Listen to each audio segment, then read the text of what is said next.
하나님의 말씀 구약 성경 여호수아 7장 1절부터 12절까지 교독합니다. 여호수아 7장 1절부터 12절 교독하겠습니다. 이스라엘 자손들이 온전히 바친 물건으로 말미암아 범죄하였으니 이는 유다 지파 세라의 증손 삽디의 손자 갈미의 아들 아간이 온전히 바칠 물건을 가졌음이라. 여호와께서 이스라엘 자손들에게 진노하시니라.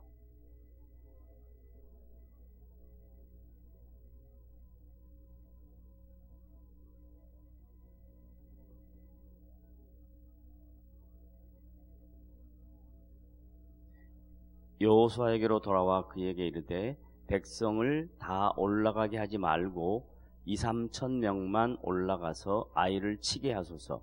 그들은 소수이니 모든 백성을 그리로 보내어 수고롭게 하지 마소서 하므로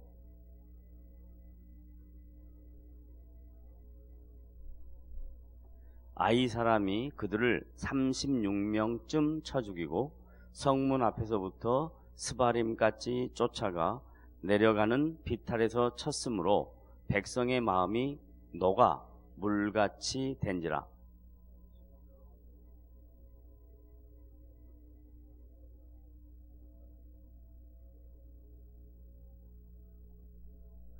이르되 슬프도소이다.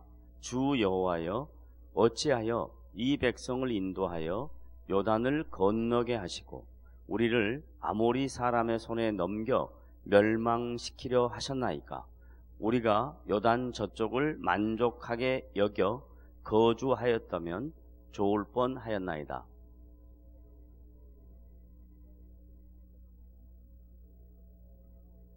가나안 사람과 이 땅의 모든 사람들이 듣고 우리를 둘러싸고 우리 이름을 세상에서 끊으리니 주의 크신 이름을 위하여 어떻게 하시려 하나이까 하니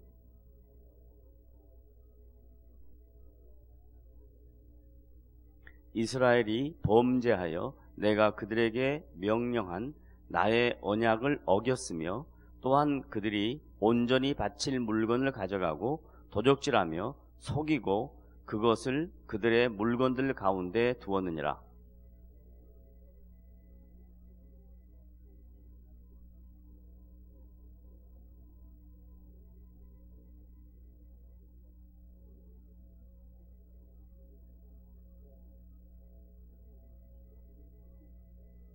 아멘. 교독한 말씀은 우리가 신앙생활하면서 종종 들어보았던 아간의 범죄에 대한 내용과 또 아이성의 폐퇴에 대한 내용입니다. 그런데 이 말씀을 좀 더 정독하거나 좀 더 분명하게 이해하려면 여러분들이 알고 있는 아간의 범죄에 초점을 맞추지 말고 이 말씀에서 우리에게 가르쳐 주시기를 원하시는 하나님의 뜻이 무엇인가를 생각해 보아야 합니다.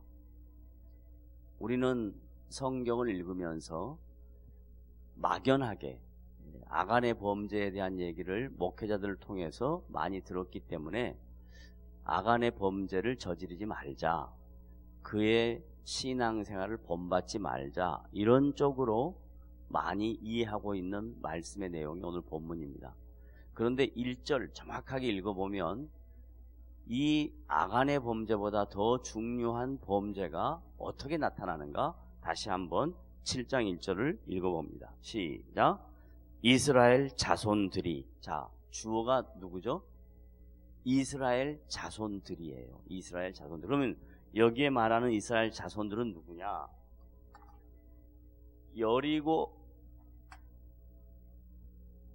여리고성이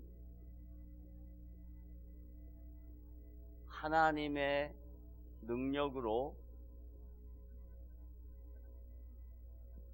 무너졌습니다. 그래서 여리고 성의 함락을 맛본 이스라엘 백성들이에요.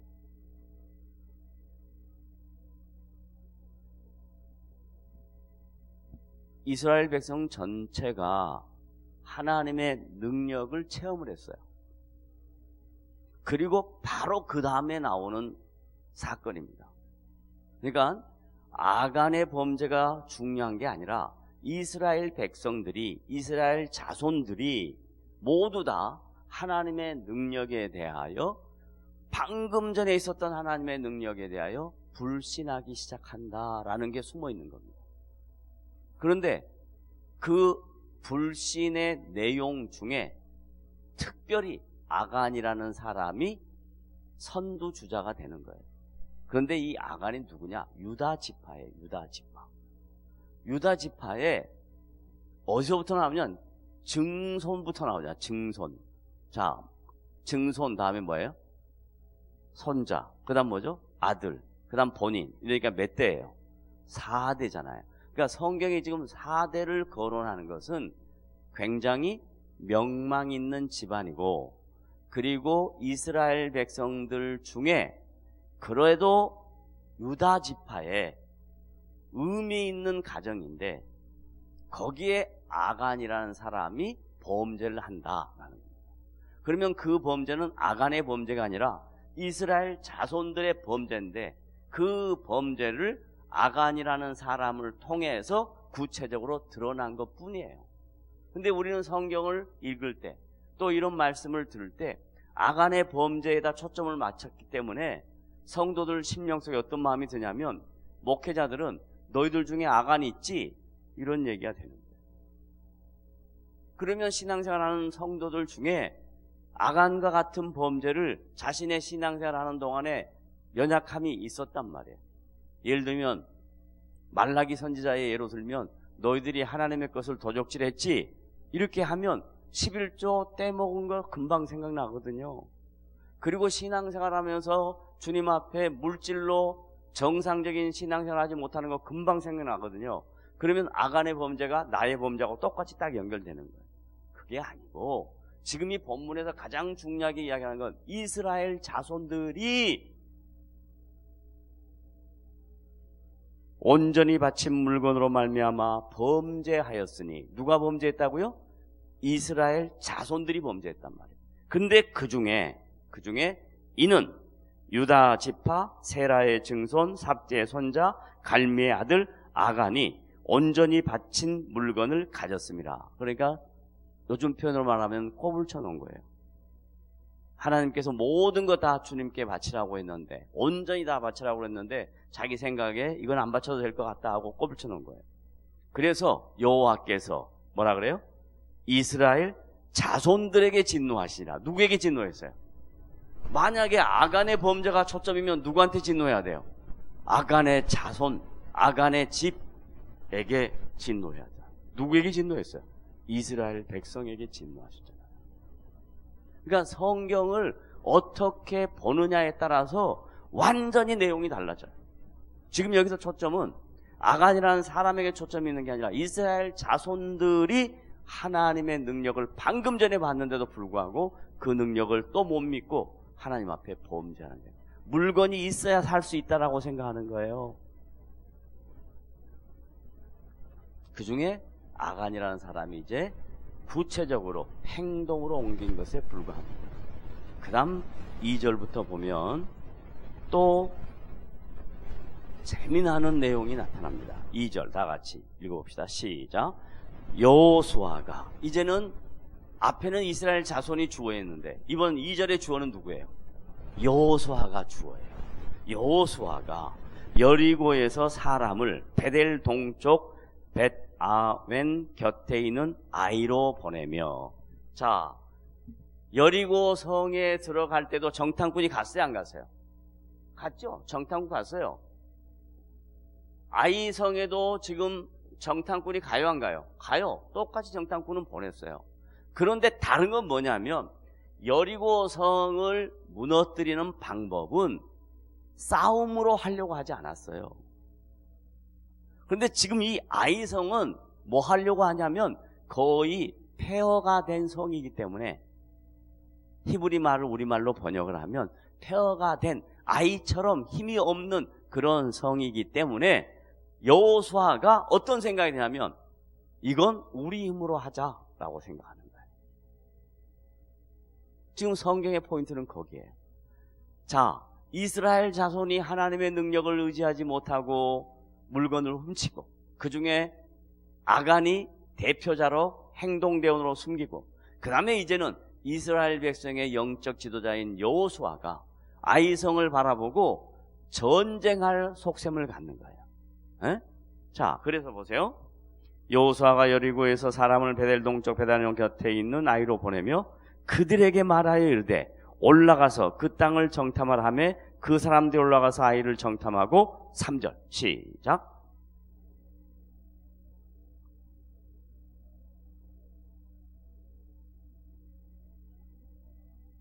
자, 여리고 성에 정탐했을 때 하고 다른 게 뭐냐면 여리고 성에 가서 정탐꾼의 보고는 그 사람들이 큽디다, 장대합디다, 우리는 가면 그냥 다 밥이 됩니다.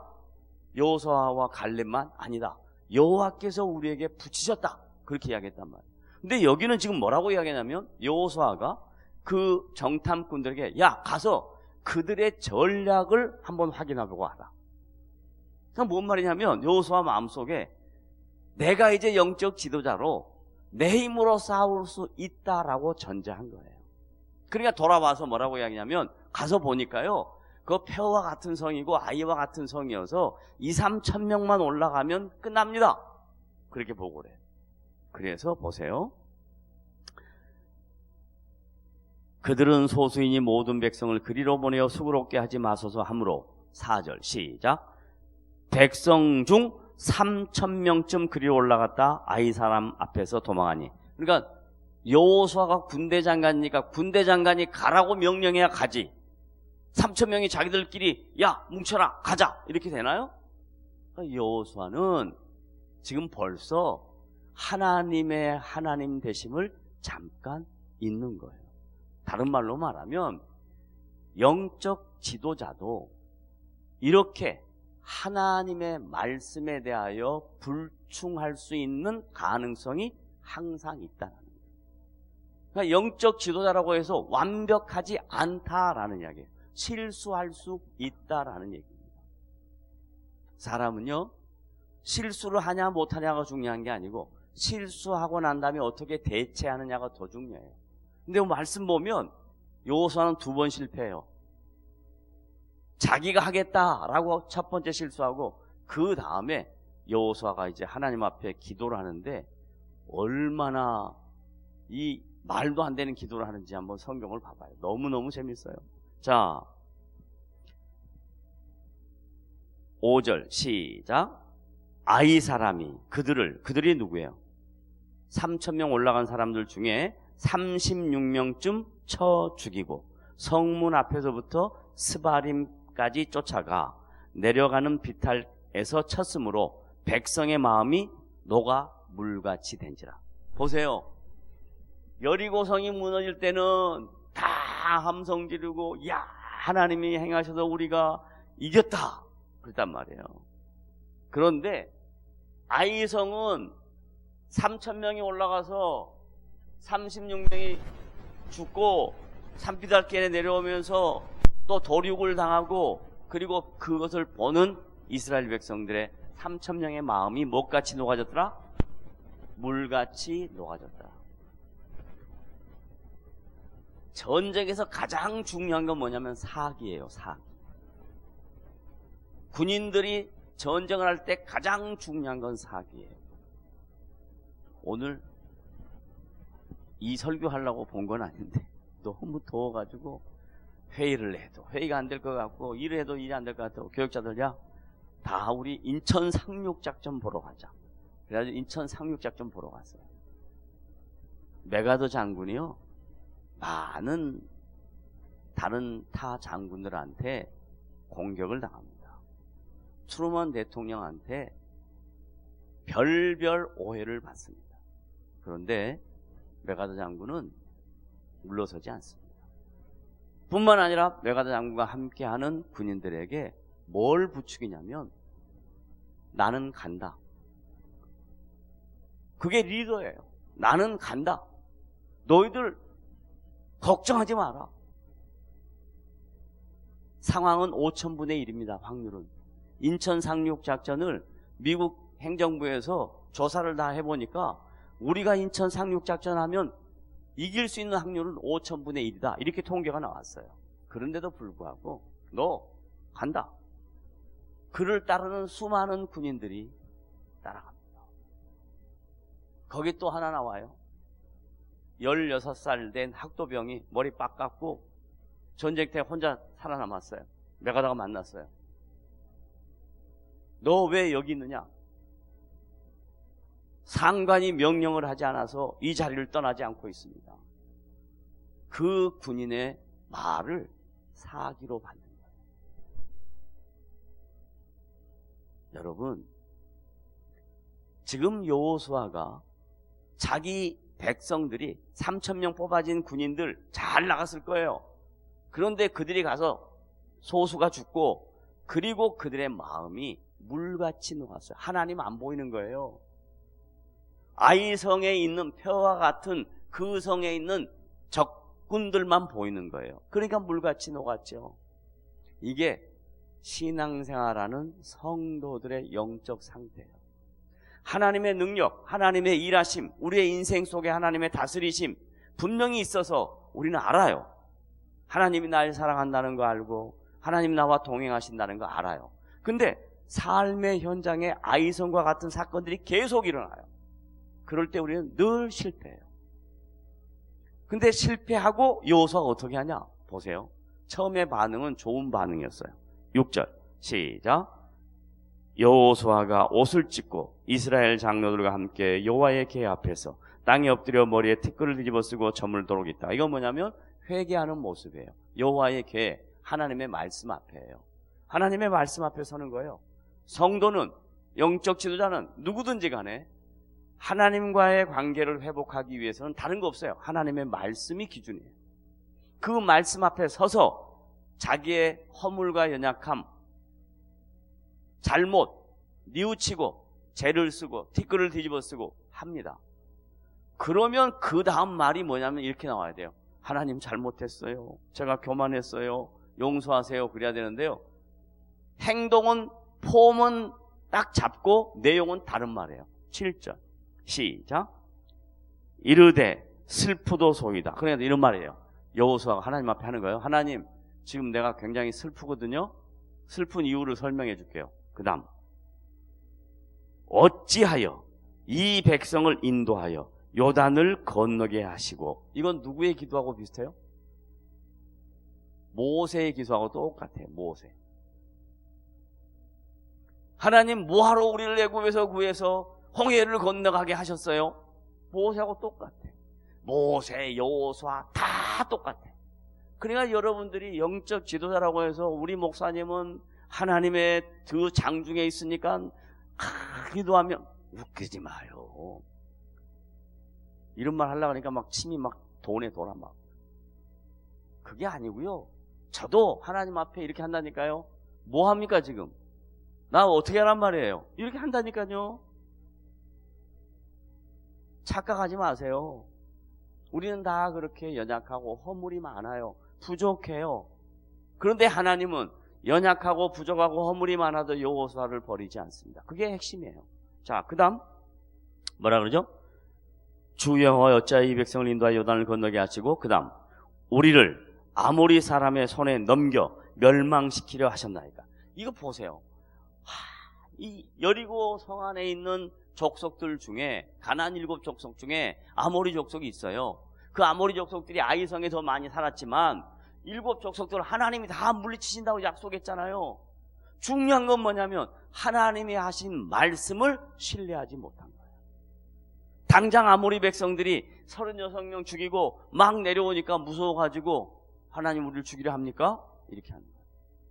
얼마나 말도 안 되는 기도의 제목이에요. 얼마나 말도 안 되는 기도의 내용이에요. 우리의 기도가 이와 같습니다.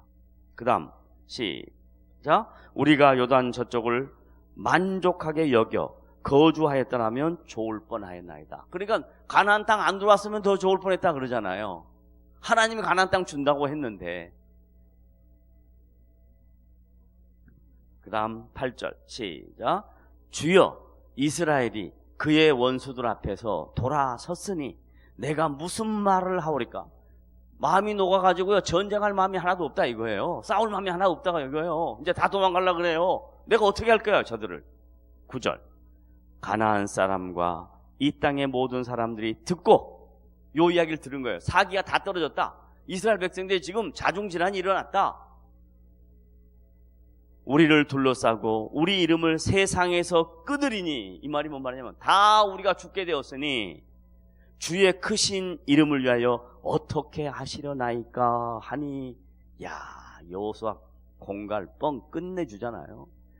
아주 기도를 이렇게 한다니까. 여러분 기도도 그렇게 해요. 여러분도 다 그렇게 했어요 지금까지. 하나님 언제까지 안 해주면요 나 문제 있어요. 이거 큰일 나요. 근데 문제 안 일어났어요. 그리고 지금 여기까지 왔어요.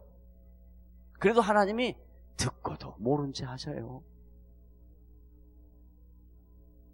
10절 그 얘기를 듣고 여호수아의 뻥치는 기도를 듣고 10절 시작.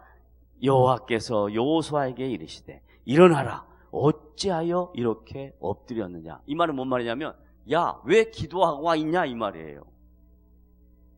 에? 왜 기도하고 있냐 이 말이에요. 왜 기도하고 있냐. 엎드려 자빠져서 지금 하나님 앞에 기도하고 있는 거 아니에요. 기도하지 마라. 왜 기도하지 말아야 되냐. 11절 시작. 이스라엘이 범죄하여. 아간이 범죄했다 그래요. 이스라엘이 범죄했다 그래요. 이스라엘이 범죄했다 그랬잖아요. 범죄하여 내가 그들에게 명령한 나의 언약을 어겼으며. 뭐 어떤 언약을 어겼어요? 물건을 싹 다 없애라 그랬잖아요. 그런데 훔쳤잖아요. 그러면 이제 여기서 잠깐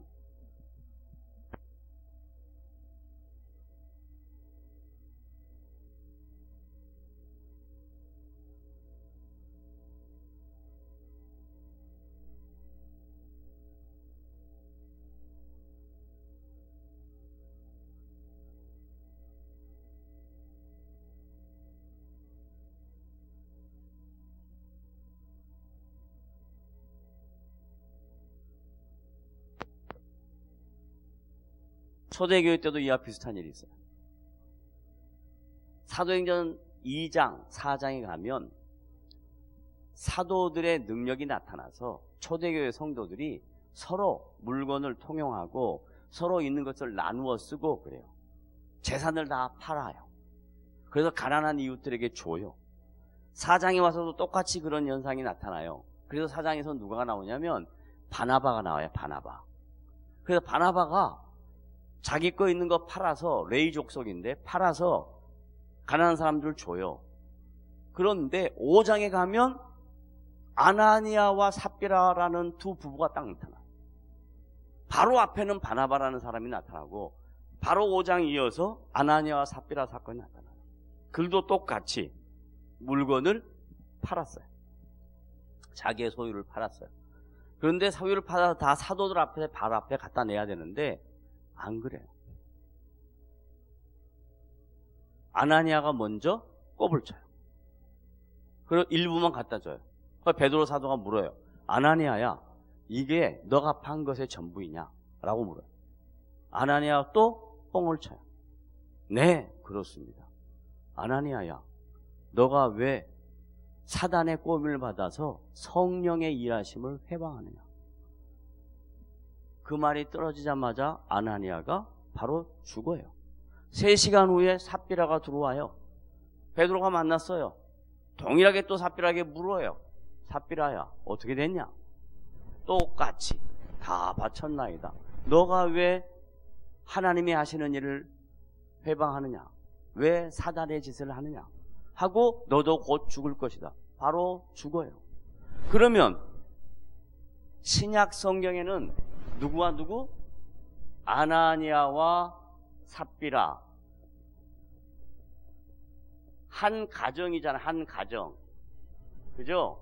여기는 뭐였죠? 전부 다 이스라엘 자손. 여기는 한 가정. 그런데 하나님께서 이 한 가정을 어떻게 했다고요? 성령께서 죽여버렸어요. 죽여버렸어요. 왜 그랬을까요? 그러면 하나님은 이렇게 거짓말하는 사람을 죽여버릴까요? 그런 하나님일까요? 왜 그랬을까요? 성경을 봐야죠. 사도행전 5장.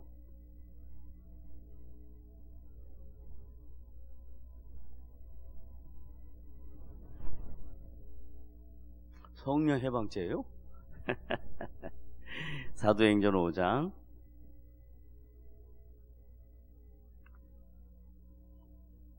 1절부터 쭉 이제 제가 설명한 내용이 다 나타나요. 한번 읽어봅시다. 여러분이 직접 눈으로 보는 게 좋을 것 같아요. 시작. 아나니아라는 사람이 그의 아내 삽비라와 더불어 소유를 팔아 그 값에서 얼마를 감추매 그 아내도 알더라. 얼마만 가져다가 사도들의 발 앞에 두니 베드로가 이르되 아나니아야 어찌하여 사단이 내 마음에 가득하여 내가 성령을 속이고 땅값 얼마를 감추었느냐. 땅이 그대로 있을 때는 내 땅이 아니며 판 후에도 내 마음대로 할 수가 없더냐. 어찌하여 이 일을 내 마음에 두었느냐. 사람에게 거짓말한 것이 아니요 하나님께로다. 여러분 신앙생활을요 누구 앞에서 하는 거냐면 사도 앞에 하는 거 아닙니다. 목사 앞에 하는 거 아니에요. 사람은 속일 수 있어요. 하나님은 속일 수 없어요. 매우 중요한 말씀입니다. 하나님은 속일 수 없어요. 그 다음 아나니아가 이 말을 듣고 엎드려져 혼이 떠나니 이 일을 듣는 사람이 크게 두려워하니라. 줄구세요. 이 일을 듣는 사람이 와다 크게 두려워한다. 그랬죠? 그 다음 6절 젊은 사람이 일어나 시신을 메고 싸서 메고 나가 장사하니라. 3시간쯤 지나 그의 아내가 그 일한 일을 알지 못하고 들어오니 베드로가 이르되 그 땅 판값이 이것뿐이냐 내게 말하라니 이르되 예 이것뿐이라 하더라. 베드로가 이르되 너희가 어찌하여 함께 깨어하여 주의 영을 시험하려 하느냐. 보라 내 남편을 장사하고 오는 사람들의 발이 문 앞에 이르렀으니 또 너를 메어 나가리라 하니 곧 그가 베드로의 발 앞에 엎드려져 혼이 떠나는지라. 젊은 사람들이 들어와 죽은 것을 보고 메어다가 그의 남편 곁에 장사하니 11절 결론이에요. 시작. 온 교회와 이 일을 듣는 사람이 다 크게 두려워하니라. 결과가 뭐예요? 두려움이잖아요. 어떤 두려움일까요? 어떤 두려움일까요? 하나님이 무서운 분이다에 대한 두려움일까요? 그게 아니고요. 초대 교회를 거룩하게 지키시려는 성령의 역사예요. 초대 교회를 거룩하게 지키려는 성령의 역사. 그러면 아간의 범죄는 뭐냐? 가나안 땅에 들어가기 전에 이스라엘 백성 전체가 하나님의 통치를 제대로 받게 하기 위한 과정이에요. 그렇다면 지금 신앙생활하는 우리들은 자 아간과 같은 연약함이 있을까요? 없을까요? 우리에게 있어요? 없어요? 있어요. 아나니아와 삽비라 같은 연약함이 있어요? 없어요? 있어요. 그런데 왜 하나님이 진노 안 하고 또 이 가정 다 죽이지 않고 우리는 살려둘까요? 이것이 문제로다. 살려두니까 자꾸 맨날 뻥치고 또 치고 하죠. 왜 그럴까요? 왜 살려둘까요?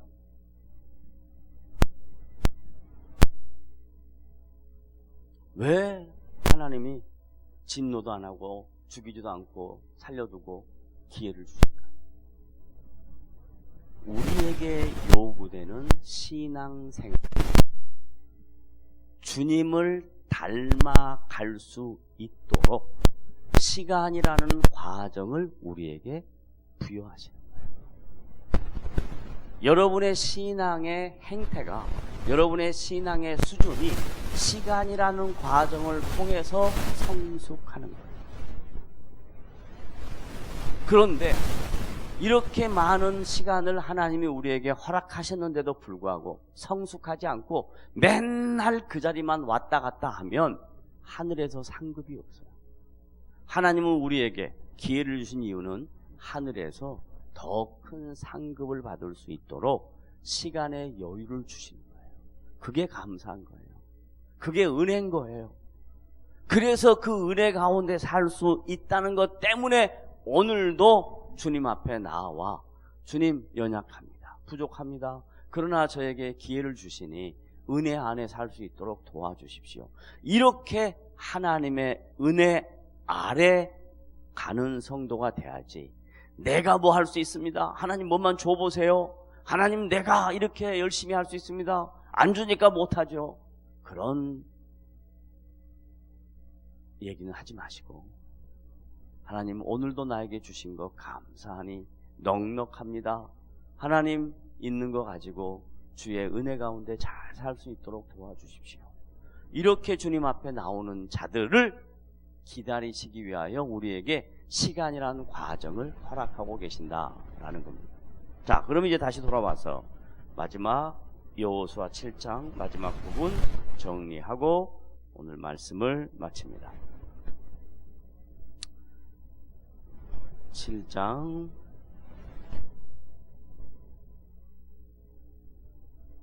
어찌하여 이렇게 엎드렸느냐라고 이제 말씀하시면서 이스라엘이 범죄했다라고 그들에게 말씀하시고, 내가 그들에게 명령한 나의 언약을 어겼으며 또한 그들이 온전히 바칠 물건을 가져가고 도적질하며 속이고 그것을 그들의 물건들 가운데 두었느니라. 12절 결론입니다. 시작.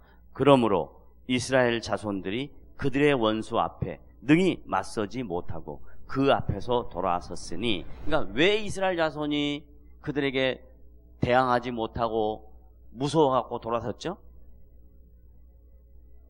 그 뒤에 나와요. 내가 다시는 너희와 함께 있지 아니하리라. 하나님이 함께하지 아니하면 이스라엘 백성은 아무것도 할 수 없어요. 우리도 마찬가지예요. 성령이 나와 함께 하시는 것, 내 안에 내주하시는 것 알아요. 그러나 성령은 인격이기 때문에 우리를 기계적으로 끌고 가지 않아요. 우리에게 물어요. 우리의 인격에게 기다리셔요. 그래서 우리가 성령 안에 거하면 내가 너의 삶의 주인이 되어서 너 삶의 필요를 채우신다 라고 주께서 약속하시는 겁니다. 성령은 절대로 떠나지 아니하시고요, 우리 안에 내주하시는데, 내주하시는 성령이 역동적으로 역사할 때가 언제냐? 우리가 인격적으로 그분 앞에 항복할 때, 우리가 인격적으로 그분의 발 아래 있을 때, 그때 성령이 일하셔요. 그러지 않을 때는 성령이 그냥 잠잠히 계셔요. 그러며 우리를 향하여 탄식하며 우리를 위하여 친히 기도해 주시죠. 성령이 강구해 주시죠. 그런 신앙의 의미를 정확하게 알고, 내가 다시는 너희와 함께 있지 아니라 하는 이 하나님의 엄청난 메시지를 그들이 이제 듣고 13절부터는 이제 반응을 합니다. 그러면 이제 우리가 어떻게 해야 되냐? 하나님은 우리 안에 머물려면 우리가 어떻게 해야 되냐? 하는 내용은 다음 주 말씀 함께 나누도록 하겠습니다. 오늘은 여호수아 7장 1절 2절 말씀 가운데 우리는 이 말씀을 대부분 어떻게 많이 이해했냐면, 아간의 범죄라고 해서 한 사람에게 몰았어요. 그리고 그 아간의 범죄와 같은 유형을 너희들도 하고 있지, 그러니까 너희들은 얼마나 나쁜 성도들이냐 하면서 목회자들이 마치 성도들을 경각심을 주기 위한 방편으로 이 말씀을 많이 사용했어요. 근데 이 말씀의 의미는 그게 아니에요. 이스라엘 자손들이 범죄했어요. 근데 그 중에 아간이라는 사람이 대표자로 나타난 거예요. 뿐만 아니라 지도자 여호수아도 실수를 했어요. 허물이 있어요. 연약해요. 뿐만 아니라 여호수아가 자기의 실수를 알고 하나님 앞에 기도할 때도 기도도 제대로 못하는 거예요. 뻥치는 기도를 하는 거예요. 그런데 하나님이 여호수아에게 왜 엎드려 있느냐라고 말씀하세요. 굉장히 중요한 이야기입니다. 여호수아야, 왜 엎드려 있느냐? 매우 중요한 얘기입니다. 신앙의 우리의 인생 가운데 이러한 일들이 많이 반복될 거예요. 여러분도 동일하게 이와 같은 연약함 속에 많은 실수와 허물이 있을 수 있습니다. 그럴 때마다 우리 주님은 우리에게 일어나라 라고 말씀하십니다. 그리고 내 명령에 복종해라, 내 통치 방법에 따라라, 내가 너의 삶의 주인이다 라고 말씀합니다. 거기에 우리가 반응하면 어떤 상황에서든지 하나님은 우리 편이 되셔서 우리의 인생 가운데 열매를 맺으시는 분이라는 것을 믿어 의심치 말고 능력 있게 힘 있게 은혜 가운데 사는 성도들 되시기를 주님